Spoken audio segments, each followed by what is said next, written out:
afternoon. Hello, everyone. It's Monday and it's Get Hired, Stay Hired. We are a LinkedIn live show for executive job seekers. We aren't a show that's going to tell you how to format your CV or beat the ATS system.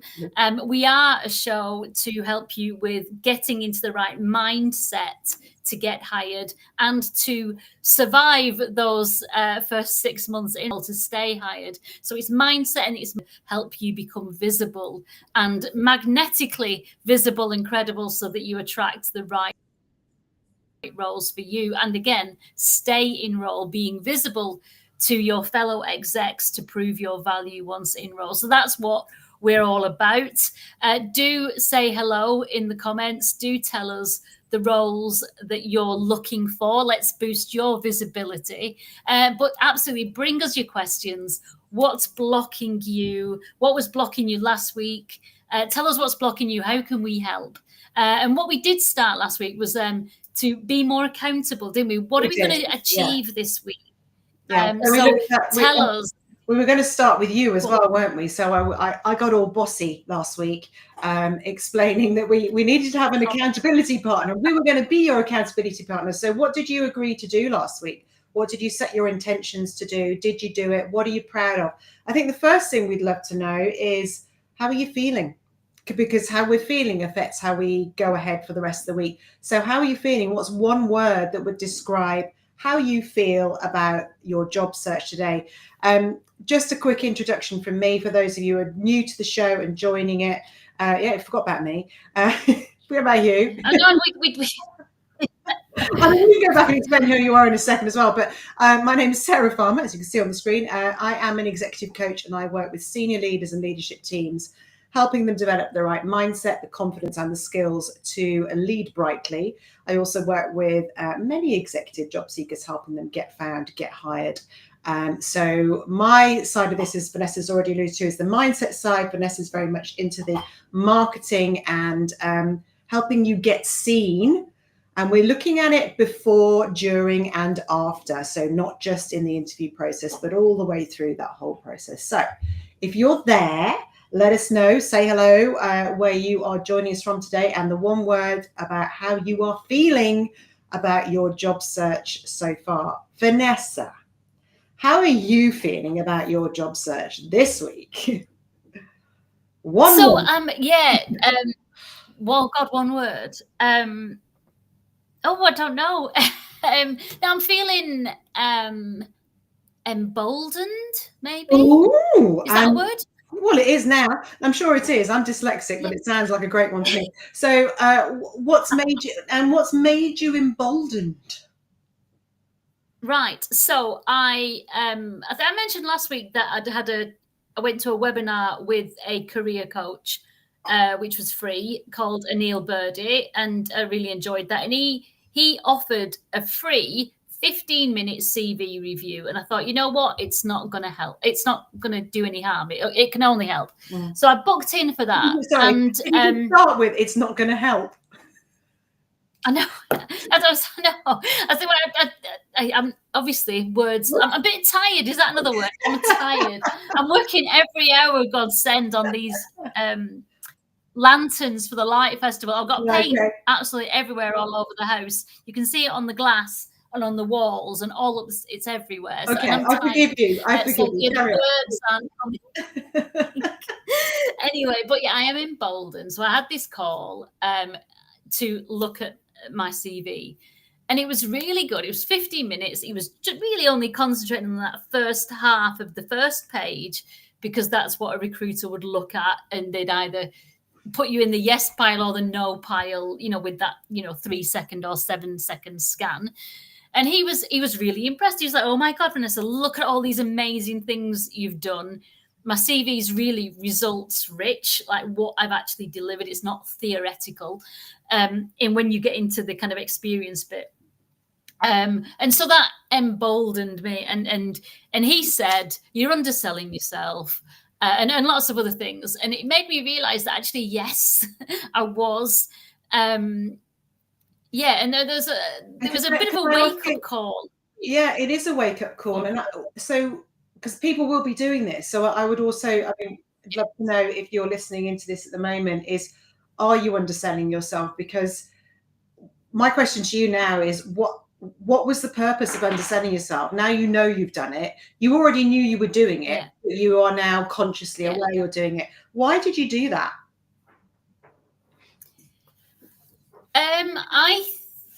Yeah, good question.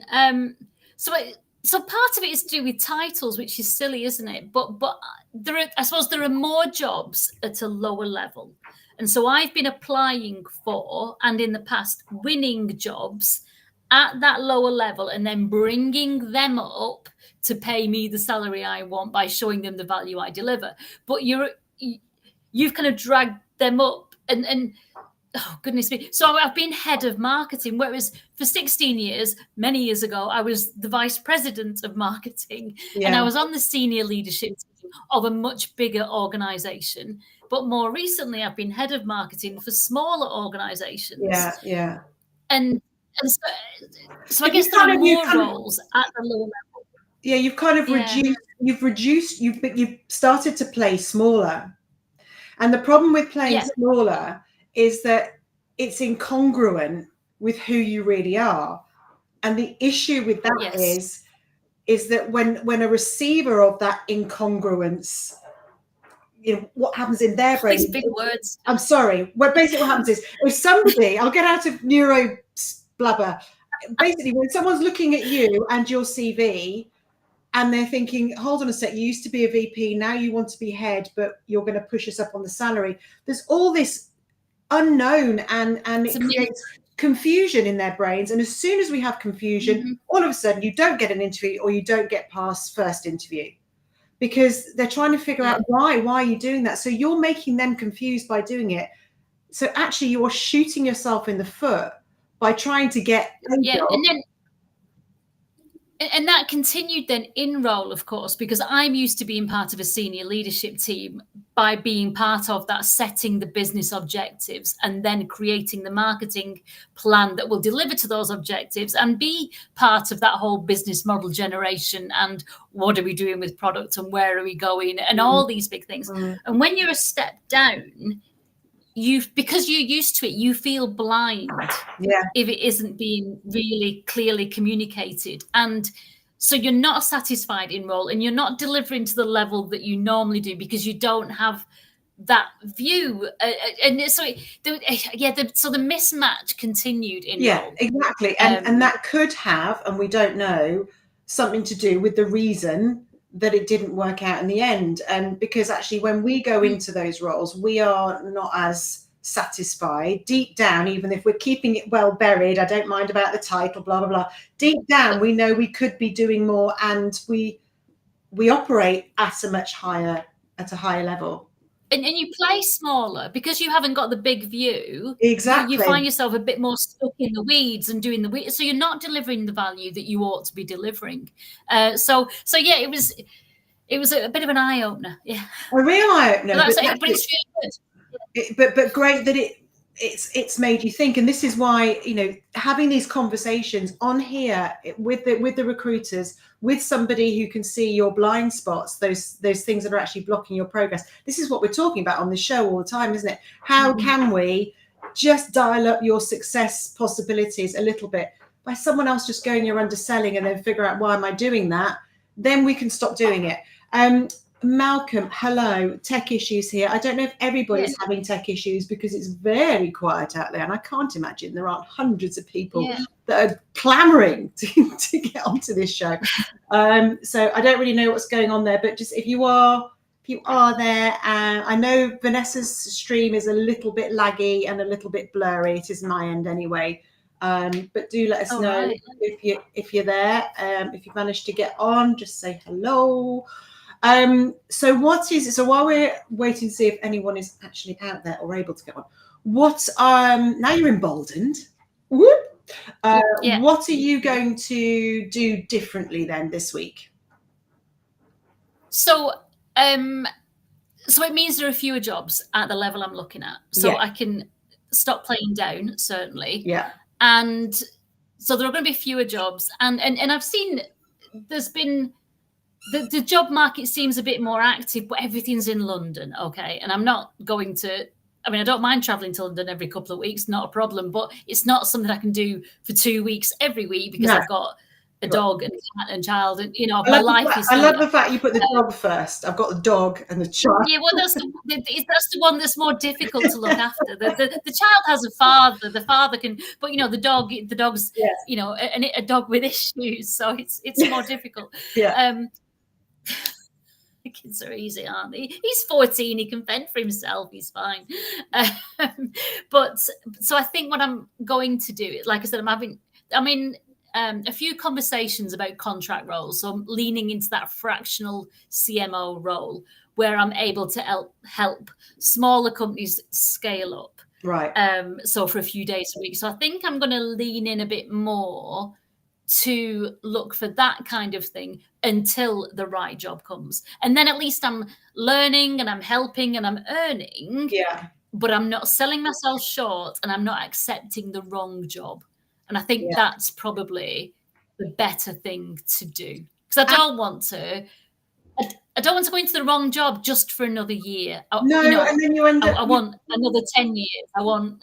No. And the thing is that every time we do that, it slows our progress, but it also has a negative impact on us mentally as well, because we start to believe that's the level we can play at.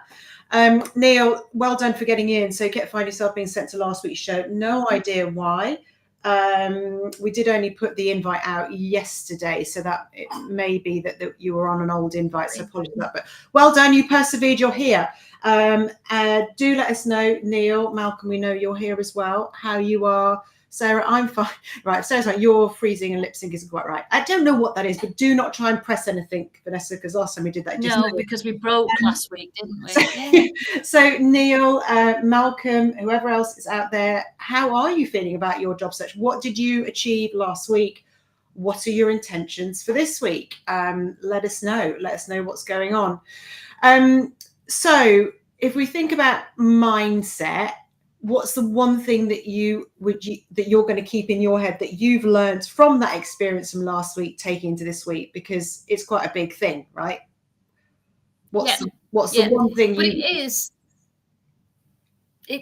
that, and it is the kind of thing that you've always said that we need to do for imposter syndrome or for anything. It's going back and looking at all the things, all the competence I have and everything that I've delivered in the past, and having absolute confidence in that, and keeping up the energy that I will do that again and go on and do better and do more of.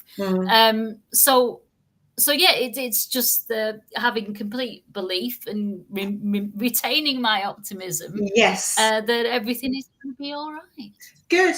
And let's just, I know it's just to reiterate this one more time. I'm going to say it a lot, because it matters a lot, and we can slip into unconscious thinking without even realizing it, is stay conscious. When you notice that you're going for a job that gives you any feeling at all that aggravation, something going, oh, this isn't quite right, but I must because I need a job. Some people will have to, I get that. But if you're not in that position yet, notice you've had that feeling and just stop and think, right, where's that feeling come from? What is this telling me? What questions do I need to ask myself? And figure out why you're doing what you're doing. Otherwise, you could end up in a role that you are not comfortable in.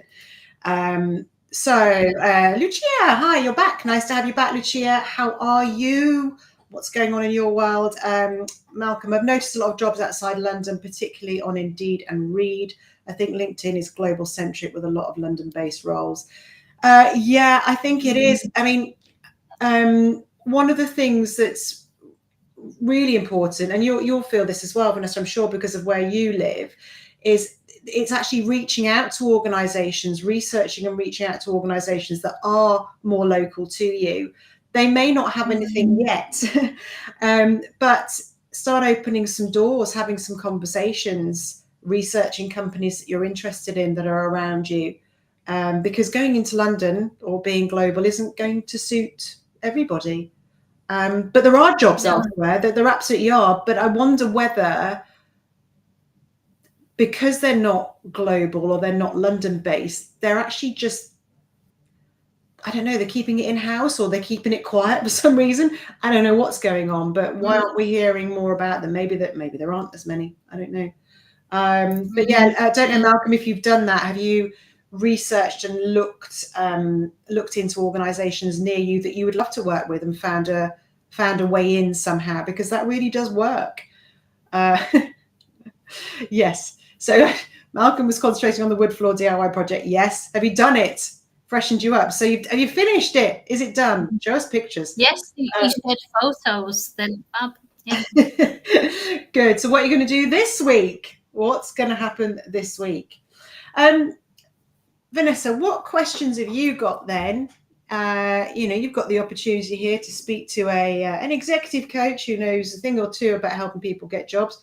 What support can I give you? What questions you got for me? Oh, that's a really good question. I don't know. I was going to ask, because this is a show for executive job seekers, and I've said I'm going to look at the more contract roles. Oh, yeah. Are the people listening today, do they think they could offer their skills on a contract basis, on a fractional basis, to scale-ups? Because if you're an exec, you've probably worked for larger companies and you've helped companies scale up or grow, or you're aware of those processes, those procedures, the things that a scale up needs to kind of move them onto that next level, but can't afford full time. So, can you go in and set up their sales department or set up their marketing department, or to move them up to that next level?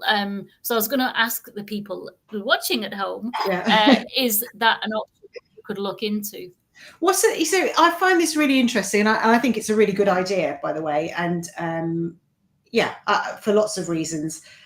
I quite like the idea of a few fractional roles, because then it's quite interesting, and I like lots of change. What do you think the downsides are of doing that? I mean, is it something you really want to do, or is it a stopgap? Yeah. And if it's something you really want to do, why would you be looking for a full-time role as a VP in a big company? Why are we wasting time doing that? And if it's a stopgap, what are the downsides of doing a stopgap? And the ups, what are the upsides? Because there's going to be both, aren't there? Yeah. What do you absolutely. What do you think the downsides are? For me, the downsides were you're always selling. Well, if you're in a role, there isn't any security these days, as we know, but you feel more secure. You don't have to be as visible outside that role. You can be visible in the role. You concentrate on that job. You concentrate on what you're doing. When you're a contractor, you've got to concentrate on that job and deliver the value on that job, but you've always got to be selling, because you've got to be looking for where that next contract is coming from. So that was the only downside to me. But also it's taking you away from the time where you could be concentrating on the job search. But whilst you're doing that, you haven't got any money coming in. So then you're anxious. And then actually, if you're anxious and you don't want any money coming in, then you're not as good when you're interviewing, because you're anxious and you're starting to feel desperate. So my point is, it's just being aware of what we're doing and the impact it can have, and making sure it's the right impact at the right time for the right reasons. Yeah, I mean, but there's many upsides, because you might be in a new sector. It's more experience. Yeah. You're helping. I mean, there's all different things that you will gain from being a contractor, and it's nice to do something different, do something new, do something quick, and then try and keep out of the weeds and on that, that higher level.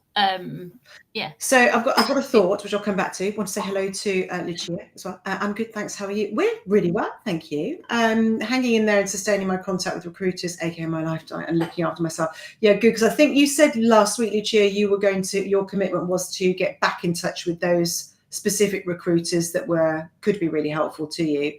How did those conversations go? How many did you have?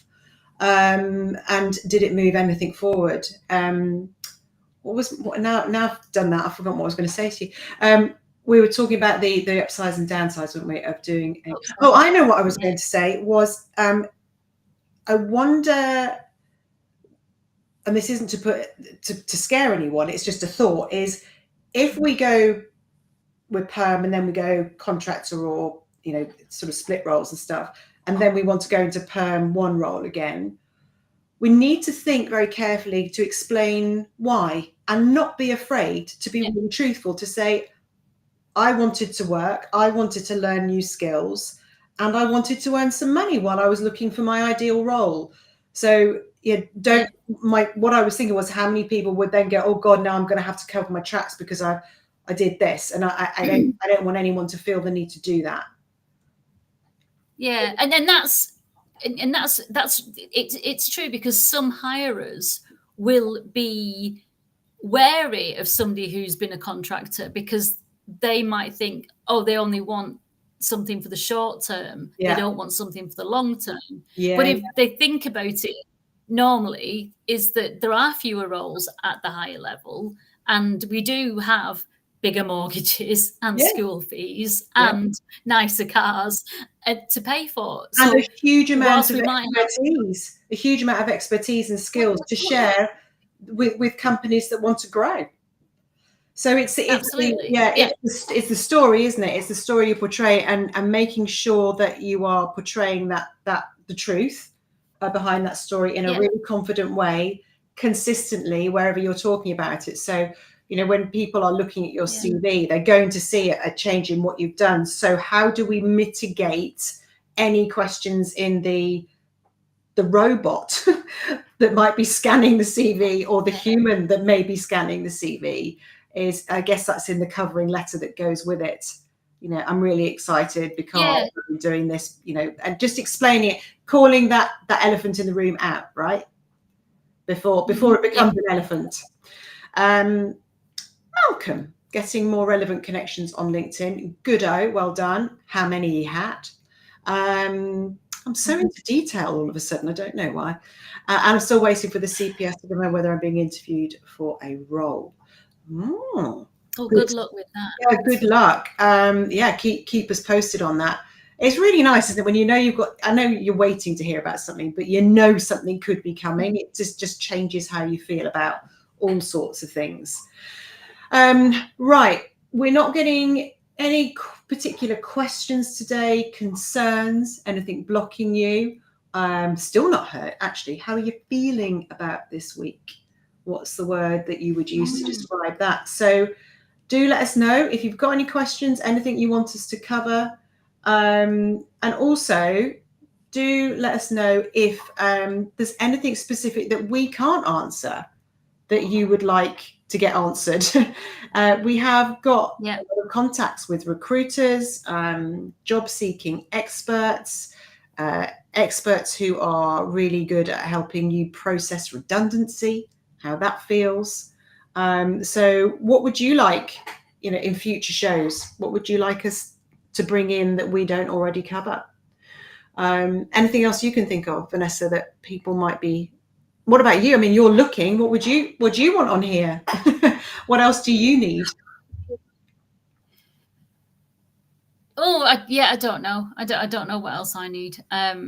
I think what I failed at last week, because I said I was going to make more connections and more meaningful connections, and then during the week, I felt a bit run down, and so Thursday and Friday I just took time off. And this week, then I've decided I'm going to cut 2:00 every day. I'm going to stop and I'm going to concentrate on getting all these lanterns finished and out of the house, because it's 10 days away. Sorry, it is my joy, but it's also it's also a stress factor at the minute. I'm waking up at silly o'clock worrying about it. So I think, right, I need to manage that. So 2:00 every day, stop, lean into the joy, so it becomes it doesn't become a stress. Exactly. You're just lagging again a bit there, but I think we got that. Right, Sarah's comments about interviewing when you really need a job rings true. Your normal brilliant interview method sometimes goes out of the window. It really does. And this is so one of the things that's really worth remembering is that when you're going into an interview, if you're feeling anxious or feeling desperate, because sometimes we are, and I could feel the same thing when I'm interviewing a new client. Feel like, right, I really need some new clients. I could go in and feel that, and I know I felt that in the past, and I'm sure I will do in the future as well. And it changes how you show up. And one thing we need to do is, first of all, recognize that we are in that state, that we are not in the most relaxed, confident state that we need to be in. Then we need to learn how to get into that relaxed, confident state so that we can show up and shine and be and remember everything that's brilliant about us, and be able to explain that without sounding like we don't know who we are anymore. So the first thing is to recognize that you're not in the right state. The second thing to do is breathe a lot. So, in through your nose, out, not while you're in the interview, but before you go in, just breathe, center yourself, breathe it away, push your arms out. If you hold before an interview, if I talked about Amy Cuddy before, I don't know if I have, but probably in previous shows back in the day, but there's really interesting work by a lady called Amy Cuddy, who is a psychologist. I'm sure she's a psychologist. You can see her on TED Talks and stuff. And she talks about getting yourself into the right mental state. And if you hold like a pose, a really powerful pose, she says for 2 minutes, I don't do it for that long, but if you hold a powerful pose, you think about a peacock that spreads its wings, or a lion that's like, I'm doing it right. I'm now a lion roaring. That was a really bad impression of a lion. But if you do something that makes you feel powerful, just hold your shoulders back, stand up straight, just feel really good within your body, and hold that for a second. You start to release chemicals into your body that are really positive chemicals that make you feel strong. You can trick your brain into feeling something else. So that's one thing you can do. So look up Amy Cuddy power posing. That's really worth looking at. It's a really interesting TED Talk anyway. And the other thing that I do with my clients is help them to say something, a narrative that is actually going to help them show up the way they want to, which is, this is exciting, I'm ready, I feel great. Or something like that. And whilst you're doing that, your brain cannot be doing anything else and going, oh, I believe you. Because otherwise, the other narrative, which is in charge, which is, oh, crap, I really need this job.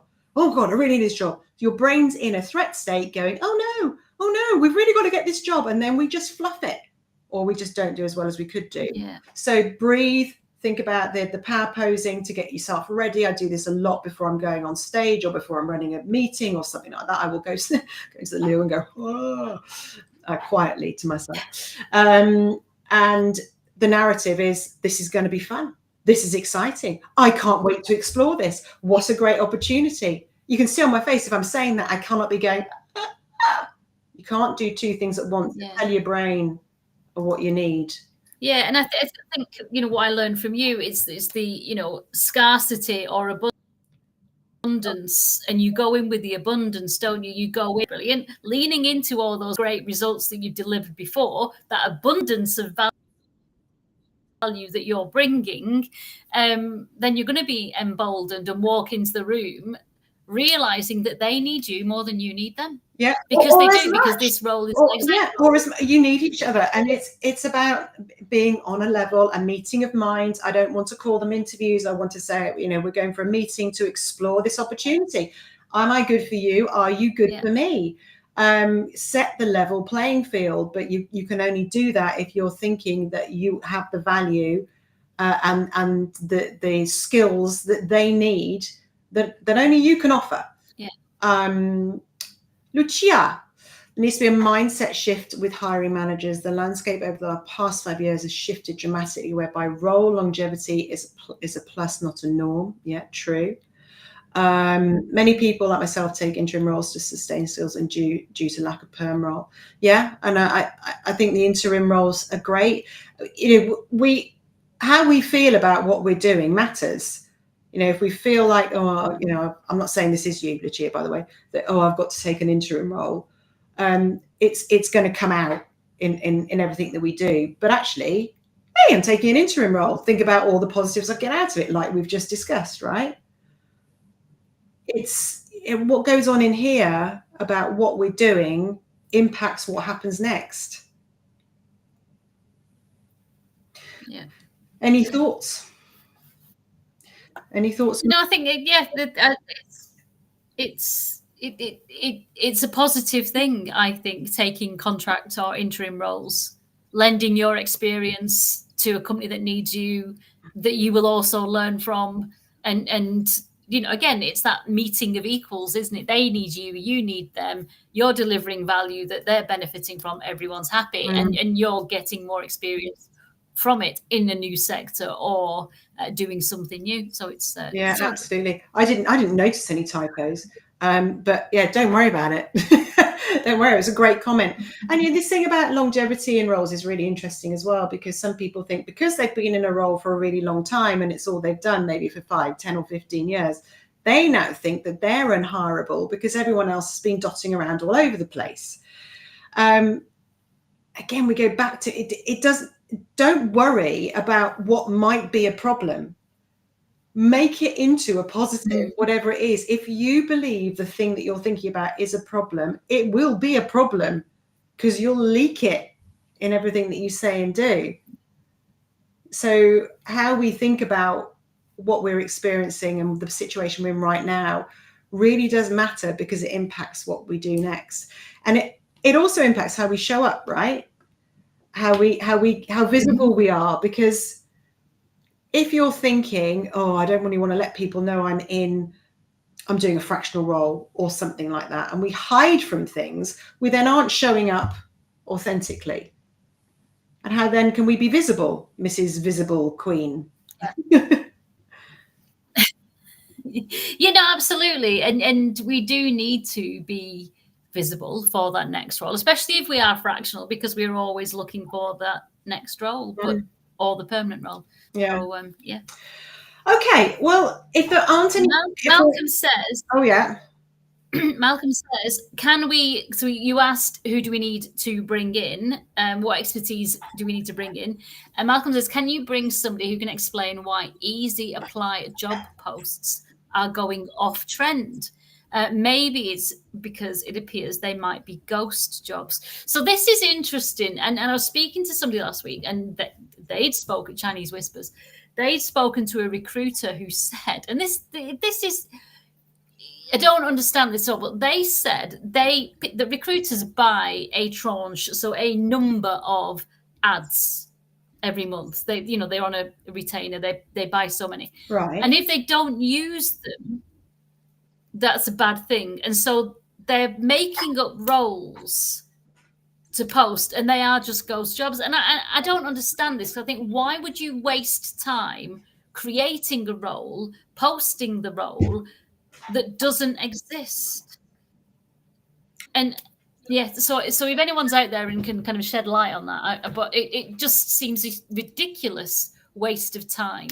Even if they were saying, well, maybe they know that somebody is a flight risk, and so they might post up a role that's similar to that, with the idea that they'll find people who might work if that person does leave. So but they're creating a safety net, are they? Creating a safety net. Yes, but again, it doesn't make sense, because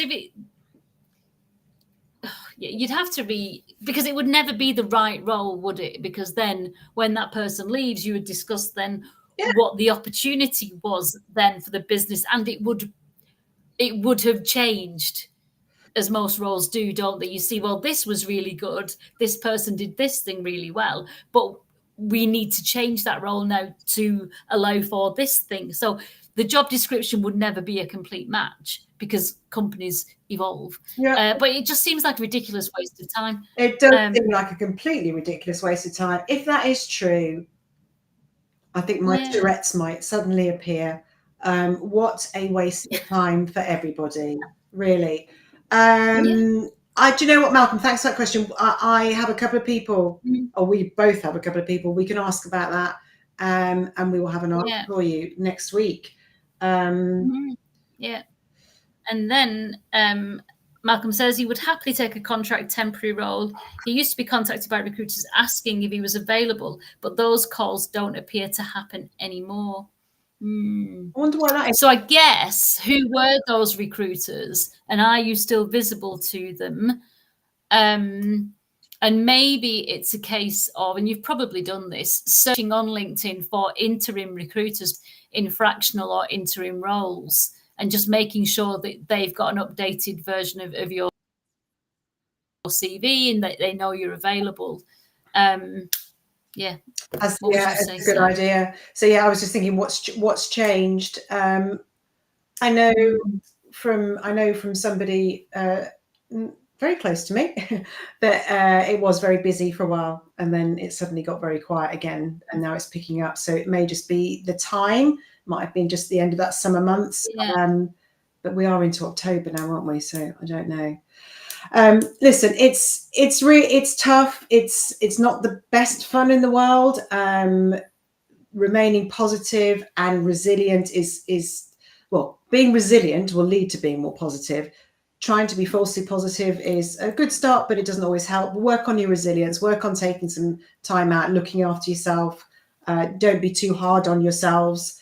Plan to do stuff every single week that moves you a step forward. Do make those difficult calls or emails.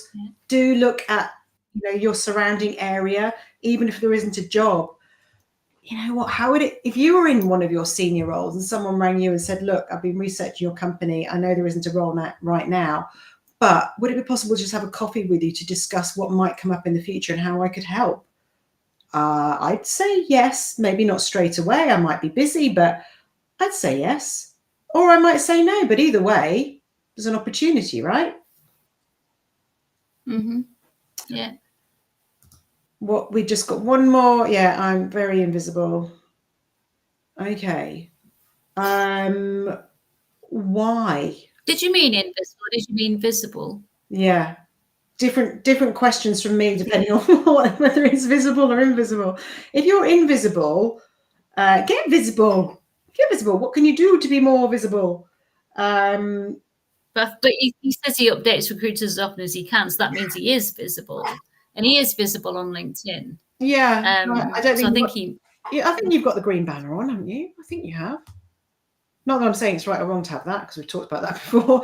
But I think you've got the green banner on. But there's also settings. Just make sure, because there's so many settings in LinkedIn, which I'm still trying to figure out, where I get all sorts of weird stuff sent to me because I press the button or not press the button. Is make sure, make sure that all your LinkedIn settings are right. Yeah. Oh my goodness, Lucia, thank you for saying that. You're absolutely spot on. Rewarding yourself is so important. So if you set yourself some goals for a week or even a day and you achieve them, think about what that reward is. Because often we'll go, I'm going to reward myself, but we don't really know what it is. So maybe it's, if I do this by 3 o'clock today, I'm going to have a chocky bicky. I don't care what it is. Or maybe if I've done all this by the end of the week, I'm going to treat myself to I'm going to say facial. I don't care if you're a bloke, woman, or anything in between. Whatever floats your boat, right? Do whatever, but make sure that you do it. It's really, really important.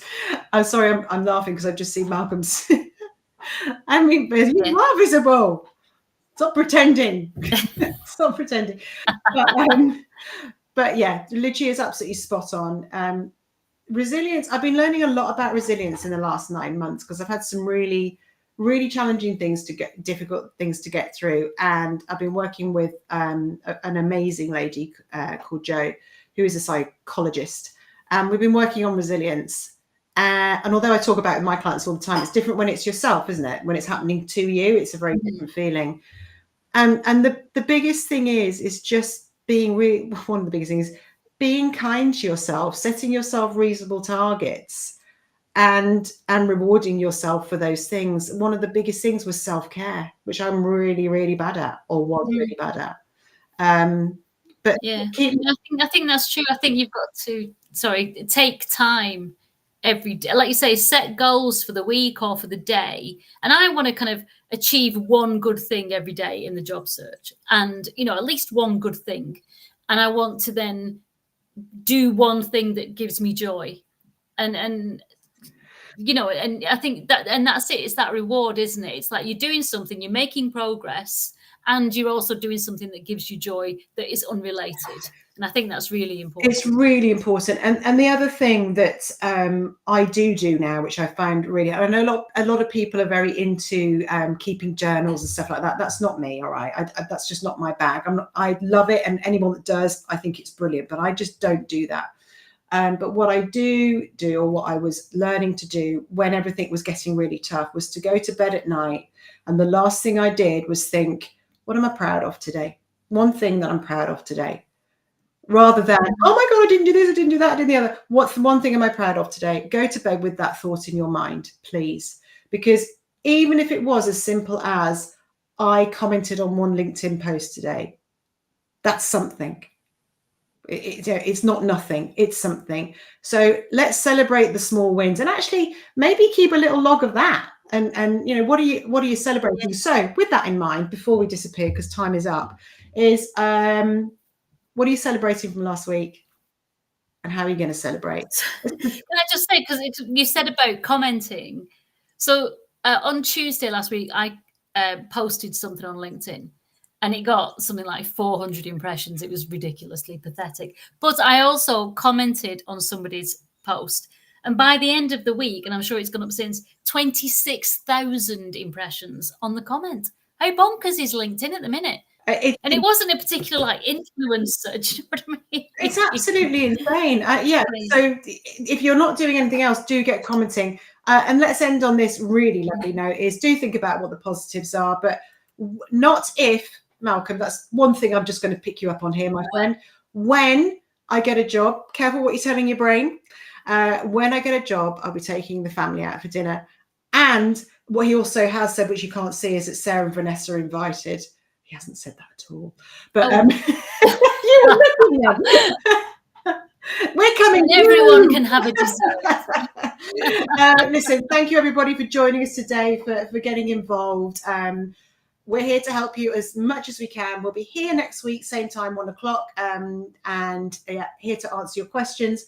If anything happens during the week that you think, oh, must remember to talk to Sarah and Vanessa about that, do make a note of it.